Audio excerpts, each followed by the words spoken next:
All right, we're on hole number 9 of the Monster Marsh tournament. We're in Wednesday's qualifying round in the rookie division. We got 52 minutes left, so I set a timer for 10 and I started playing so I would make sure I get the rest of my holes in. I played some holes earlier, 9 for 9, and then I came back. I played 4 holes, and then I came back on hole 5 and just started playing some more. I'm trying to lay up here so that when my second shot comes in, the animation comes in and it turns around and spins you towards the cup. I'm right off of this bush, right off the edge right there, somewhere between the outside of that rough area. If you drew the line like this along that rough area and the edge of the tree, the bush right here, I want to be somewhere right there. And for me, if I'm like right here where I'm looking at the bush, that's the beginning of the optimal area. So my target zone's like right there, just this little area. That gives me a straight in shot with my sniper. I use very little, if any, side spin, so then it all boils down to wind adjustments, because I don't have a whole lot of variables in the shot.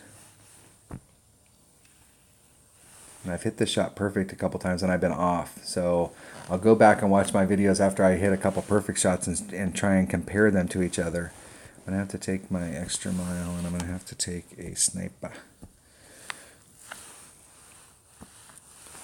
And I do like to bring a bigger ball here.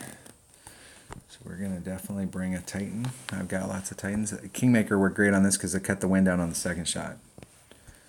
And during the weekend round or during later on in the rounds, I probably will bring a Kingmaker. If I start to dial this shot in, I'll bring a Kingmaker just to dial the wind down a little bit and then see where that goes. Oh, did I change that club? Okay. Let's make sure we changed it. We did.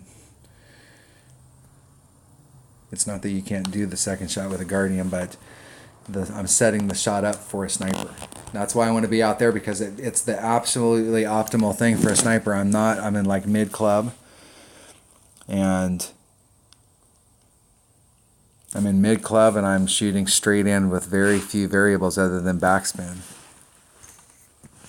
That's a perfect sniper shot.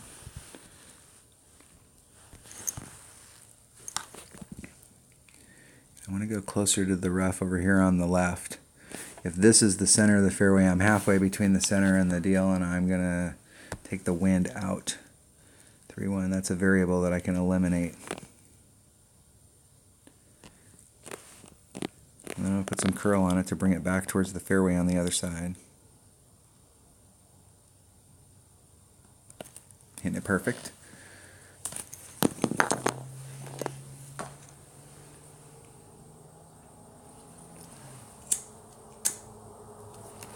And that gives me more room on the right and the left. So I started off to the left, so if I hit a great to the right, I still have the distance here that I can work towards the rough. And if you're in the rough on the lower part, you can get on. But if you end up in the rough up here at the top, you can't.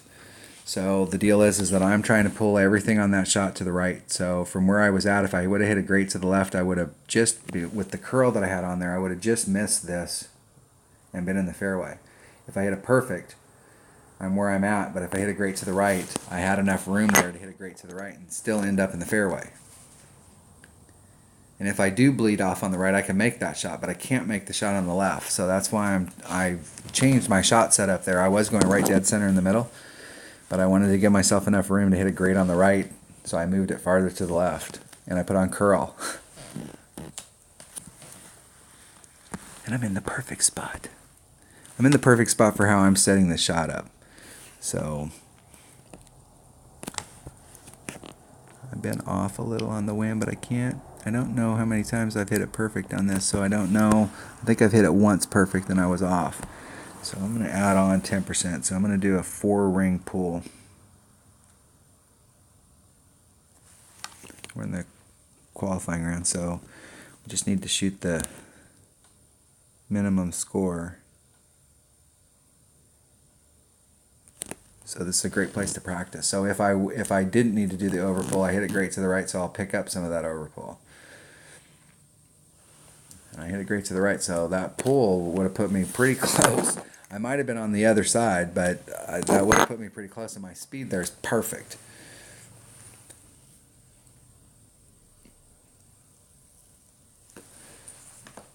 The whole deal there is to bring the right ball so that you don't have to do any overpower and end up in the right spot so you're in the optimal spot for your club.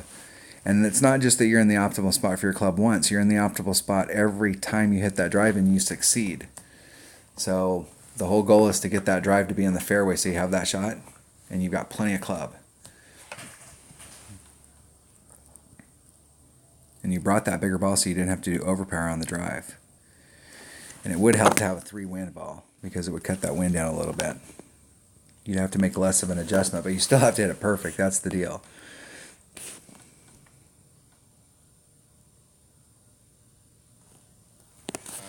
Hitting an eagle.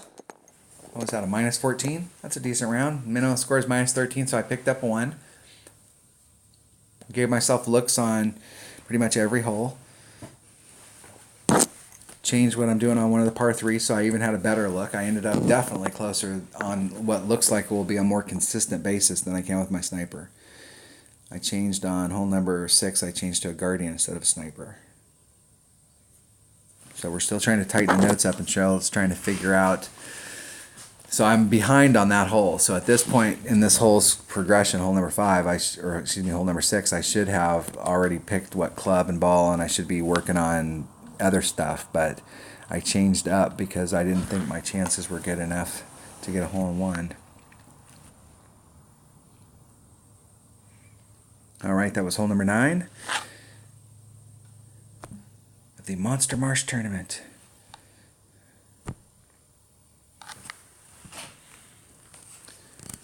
So I'm in second place coming in, but the deal is in these qualifying rounds and the opening rounds, you always want to be up towards the top. But the whole goal right here is look at the top, the people that are in third. They shot minus 13. That's the goal. So you shoot minus 13. That's the minimum score. That's the minimum score you should be looking for. Now, you know, it could be argued that 12 is the minimum score, but you have to pick up the eagle on hole number. You need the eagle on hole number 4. I mean, it's just not an option. You have to get that eagle. And so if you come in with the top with a 13, so you came into the opening round pretty high up, and tiebreakers are the people in the opening round. And if you can come back and back this up with another 26, when you go into the weekend round with a minus 13, minus 26, you're going to be, in most brackets, you're probably going to be in the top 10 in tiebreakers. So if you get in a bracket really early in the morning, when the tournament starts up, you wait until the tournament starts up and get up or stay up or whatever you need to do and get in the tournament early, the bracket will fill up instantly. And you'll see like, hey, you're in 14th place, or you're in 7th, or you're in 1st, or you're in 92nd. So if you're in 92nd, that means there's 92 people in the bracket that can beat you in tiebreakers. If you're in 1st, that means you're the top guy, top player, excuse me, ladies, you're the top player in the bracket, and you've got everybody beat with tiebreakers. So it gives you an idea of where you can end up in that. So you definitely have everybody beat. So if you think a minus 30 is what it's going to take, I think in my bracket on the weekend it's going to take every bit of a minus 30. And if you shoot a minus 31, you have a chance at a gold banner. If you shoot a minus 30 and came in really high in tiebreakers, you might be able to outrun the people that are above you. But a minus 30 doesn't guarantee you a win. I think a minus 31 is going to get you, if you don't win, you got beat. That's the deal. Because there will be some of these brackets where somebody shoots a minus 32, minus 34, or whatever. But in my bracket, in this account, I'm going to have to shoot a minus 31 on the weekend round in order to win. So the whole goal is to come into the weekend round high in tiebreakers and picking up shots like my opponent Crash hitting the minus 15. You know, for them coming into it, if they can back that up, and you'll see a lot of people in the bracket after the opening round coming in. If you go through your bracket in the weekend round and look at people's where they ended up, you'll see a lot of people that started off really hot and then they got cold in the opening round, and so that's why they're not as high up. So having the minus, they didn't shoot the minimum score consistently. So if you do, you're going to be up towards the top of the bracket. You know, you'll usually be in that top 10, and that's definitely where you want to be. Because that means if you shoot, like in this tournament, let's say you fell flat on your face on the weekend round and you shot a 24. You missed that shot on hole number 4. You're going to be the top 24. So 24, based on where we're at right here, on the fact that some 12s didn't make, or all the 12s made it. So that means the majority of the people in your weekend bracket are going to be at 12. If 12 starts at 40, then you're 40th. But if you're the low guy coming into the thing, you may be 84th. So you want to be the top guy in that on those tiebreakers. It's super important. That's what's important about these rounds. But you don't have to come out and shoot a minus 15, minus 30 in order to be at the top of the bracket in the weekend round. What you need to shoot is the minus, shooting a minus 14 and a minus 27 or minus 28 coming into the weekend rounds usually going to put you in the top 3 to 5. Typically the top 3, maybe the top spot. It'll give you an indication of how strong your bracket is as well. But you can't, if people peak on the right round and they just outright beat you, then you just outright got beat. So if your goal was to shoot a 30 and you shot a 30 and somebody came out there and shot a 31, then they beat you. All right, that was hole number 9 of Wednesday's qualifying round. So we're in the tournament. Thanks for watching.